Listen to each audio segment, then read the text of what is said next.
Kalau teman-teman semuanya ingin konten teman-teman itu viral dan juga FYP dan ditonton oleh banyak orang, maka ketahuilah bahwasannya Facebook sama sekali tidak peduli dengan jumlah konten yang teman-teman upload dalam sehari. Entah itu 3, 5, atau bahkan 10 konten dalam sehari, Facebook sama sekali tidak peduli. Makanya sampai hari ini saya banyak menerima cerita dan curhatan bagi para kreator di luar sana yang mana mereka sudah konsisten, susah payah ngupload konten dalam sehari 3-5 konten dan konsisten dalam sebulan bahkan sampai 2 bulan, tapi nggak ada konten yang sama sekali bisa viral dan juga FYP. Mereka katakan bahwasanya konten saya ada kok 1-2 konten yang sampai 5 ribuan views. Ketahuilah teman-teman bahwasanya itu bukan viral dan juga FYP. Lantas bagaimanakah agar konten kita ini bisa menembus algoritma Facebook sehingga bisa viral, FYP, dan ditonton oleh banyak orang? Maka di konten kali ini saya sudah merangkum 4 hal yang sangat penting yang coba teman-teman terapkan sehingga teman-teman bisa lihat akan ada perubahan algoritma penonton di konten teman-teman semuanya. Oke, langsung aja kita bahas. Oke teman-teman, hal yang pertama yang bisa menembus algoritma Facebook adalah 3 detik pertama. Iya, 3 detik pertama adalah hidup dan matinya sebuah konten teman-teman. Kalau konten kalian di 3 detik pertamanya itu sangat-sangat tidak menarik, amburadul, enggak jelas, maka ketahuilah konten itu sama sekali nggak akan pernah viral dan juga FYP.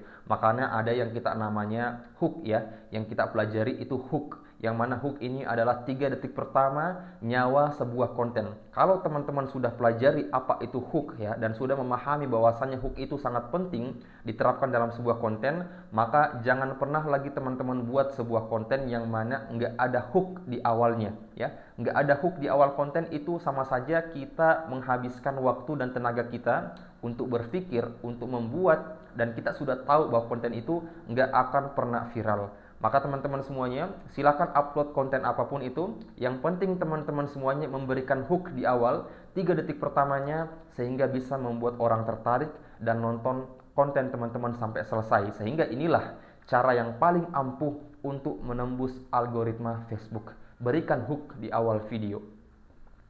Kemudian hal yang kedua yang teman-teman harus lakukan ketika teman-teman ingin menembus algoritma Facebook adalah jangan ganti-ganti tema ya. Hari ini teman-teman bahas A, kemudian besoknya teman-teman bahas B, kemudian lusa teman-teman pindah tema lagi, teman-teman bahas C. Karena kenapa ya? Ini sangat-sangat merusak algoritma Facebook teman-teman ketika kita ganti-ganti tema. Karena kenapa? Karena kita ini bukan artis ya, bukan seseorang yang udah dikenal oleh banyak orang. Sehingga kita harus perlu konsisten di satu tema untuk membuat branding diri kita ya. Sehingga orang bisa mengenal kita bahwasannya dia ini ya membuat konten misalnya tentang masak terus ya. Kemudian buat konten tentang edukasi ya, tentang edukasi terus ya. Kalau teman-teman hari ini buat konten tentang masak, kemudian besoknya teman-teman bahas politik ya, nyebrangnya sangat jauh.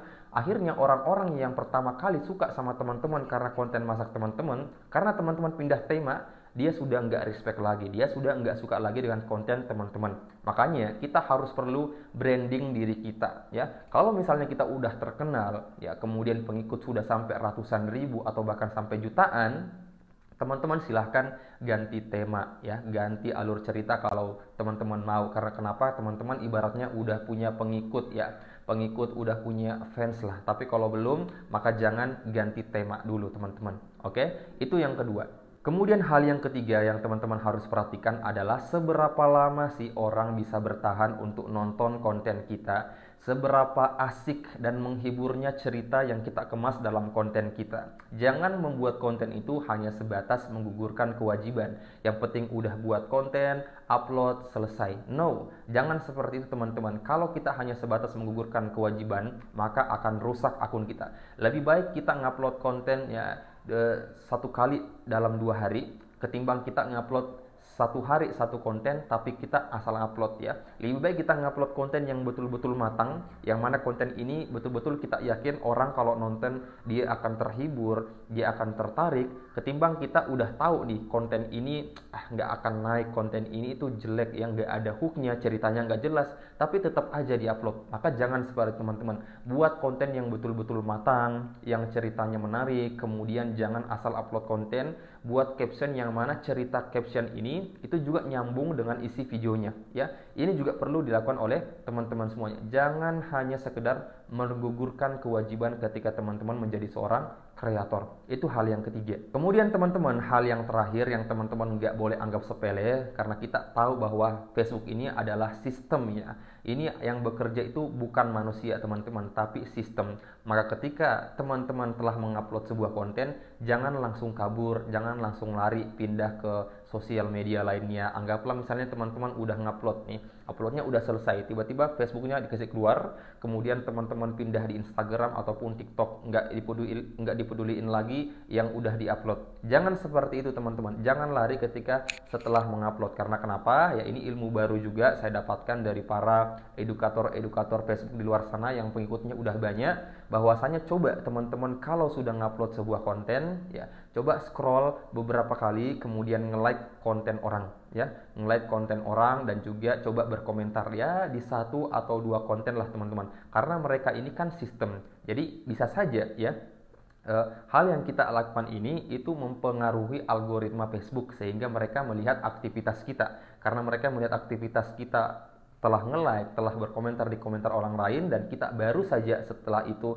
ngupload sebuah konten, nah bisa saja itu mempengaruhi konten yang telah kita upload. Dan saya nggak tahu ya teman-teman apakah ini bekerja atau tidak, tapi saya mendapatkan ilmu ini dari para suhu-suhu edukator Facebook yang saya percaya. Jadi silahkan diterapkan karena ini gratis ya. Kita juga tidak memerlukan banyak waktu, paling hanya semenit. Setelah ngupload, coba scroll 1-2 TikTok, like, kemudian juga berkomentar ya. Teman-teman nggak mesti nge-like konten-konten yang pertama kali teman-teman lihat, atau komentar di konten yang pertama kali teman-teman lihat. Teman-teman boleh cari konten-konten yang memang teman-teman suka, yang teman-teman tonton ya. Silakan di-like dan juga berkomentar. Oke, teman-teman semuanya, itu adalah 4 hal yang menurut saya dapat menembus algoritma Facebook sehingga konten-konten kita itu bisa viral dan juga FYP. Silakan coba teman-teman terapkan dalam akun dan konten teman-teman semuanya. Semoga ada perubahan. Sekian konten kali ini. Assalamualaikum warahmatullahi wabarakatuh.